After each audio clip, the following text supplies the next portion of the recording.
Mari simak video kami. Assalamualaikum warahmatullahi wabarakatuh. Bagaimana kabarnya anak soleh dan soleha pada hari ini? Insya Allah semua dalam keadaan sehat selalu ya. Perkenalkan, nama Ustazah Rani Ayuni.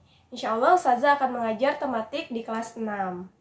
Nah, sebelum kita memulai pembelajaran pada hari ini, alangkah baiknya kita berdoa terlebih dahulu. Bismillahirrahmanirrahim. Rabbi zidni ilma warzuqni fahma. Amin. Pembelajaran kita pada hari ini yaitu pada hari ini Ustazah akan membahas tentang kondisi politik negara ASEAN dan perkembangbiakan hewan secara vegetatif. Nah, ada yang masih ingat tentang negara ASEAN? Pada video sebelumnya kita sudah membahas bagaimana mengenai ASEAN, mulai dari kondisi sosial budayanya, kondisi geografis, dan kondisi ekonominya. Nah, saat ini Ustazah akan membahas tentang kondisi politik pada negara ASEAN. Bagaimana ya kondisi politik di negara-negara kawasan Asia Tenggara? Apakah sama? Nah, ternyata sistem pemerintahan di negara-negara kawasan Asia Tenggara itu berbeda-beda loh. Sistem pemerintahan di negara kawasan Asia Tenggara terdapat dua sistem pemerintahan. Yang pertama, republik, dan yang kedua, kerajaan. Negara yang memiliki sistem pemerintahan republik terdiri dari Indonesia, Singapura, Filipina, Vietnam, Myanmar, dan Laos. Sedangkan negara yang sistem pemerintahannya berupa kerajaan terdapat Thailand, Kamboja, Malaysia, dan Brunei Darussalam. Berikut sekilas fakta-fakta politik negara ASEAN. Brunei adalah negara kecil yang letaknya di bagian utara Pulau Kalimantan. Sistem pemerintahan Brunei berbentuk kesultanan Islam yang dipimpin oleh seorang sultan. Luas wilayah Kamboja tidak besar. Wilayah Angkor merupakan pusat pemerintahan Khmer. Kekaisaran ini menguasai sebagian besar daratan utama Asia Tenggara pada abad ke-9 sampai dengan abad ke-23. Indonesia merupakan negara dengan luas wilayah terbesar di Asia Tenggara. Negara kepulauan ini memiliki kurang lebih 17.000 pulau. Nenek moyang penduduk Laos berasal dari Cina Selatan. Pada tahun 1353, penduduk Laos dipimpin oleh Fa Ngoan yang menyebut wilayah yang dipimpinnya sebagai kerajaan sejuta gajah. Tahun 1400-an, wilayah di Selat Malaka mulai dikenal sebagai pusat perdagangan.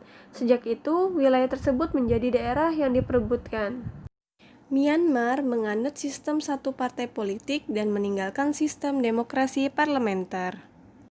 Nama Filipina berasal dari Philip XI, Raja Spanyol di abad 16 saat Filipina dikuasai Spanyol. Singapura adalah wilayah terkecil di wilayah Asia Tenggara. Jumlah penduduknya paling sedikit loh, namun Singapura dapat menjadi negara yang paling maju. Thailand adalah satu-satunya negara di Asia Tenggara yang tidak pernah dijajah. Dahulu dikenal sebagai Siam. Yang terakhir, negara Vietnam. Vietnam merupakan sebuah negara sosialis yang dipimpin oleh Partai Komunis Vietnam.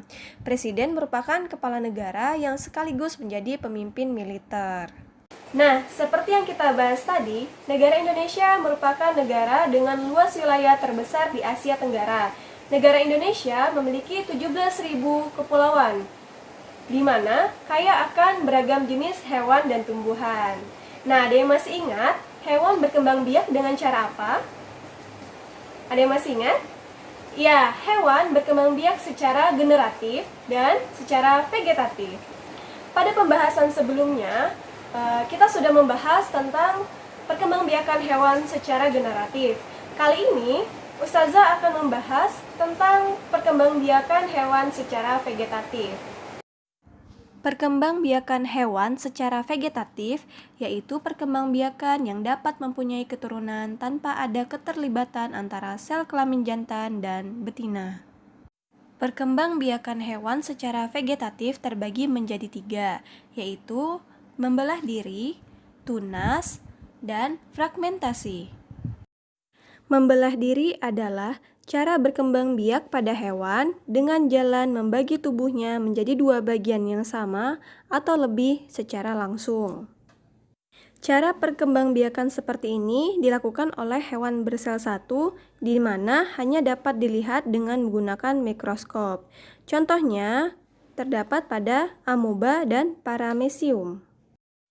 Tunas atau bertunas adalah cara berkembang biak pada hewan saat organisme baru tumbuh pada hewan tersebut.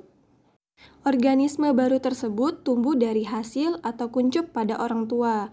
Contoh hewan yang berkembang biak dengan cara bertunas yaitu hidra dan anemon laut.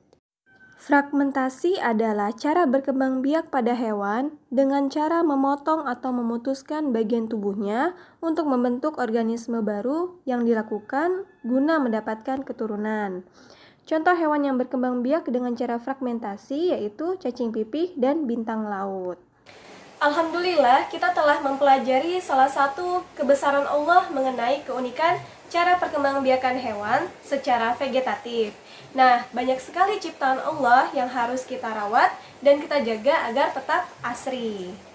Seperti dalam Quran Surah Al-Hujurat ayat 10, ayat ini menjelaskan tentang pentingnya persaudaraan dalam Islam. Allah memerintahkan agar umat Islam bersatu dan saling menjaga persaudaraan, tidak suka mengejek, merendahkan, mencela, maupun mengolok sesama. Marilah kita akhiri pembelajaran kita pada hari ini dengan bersama-sama mengucapkan hamdalah, alhamdulillahirrabbilalamin, dan doa kafaratul majelis. Subhanakallahumma wa bihamdika asyhadu an la ilaha illa anta astaghfiruka wa atubu ilaik. Assalamualaikum warahmatullahi wabarakatuh.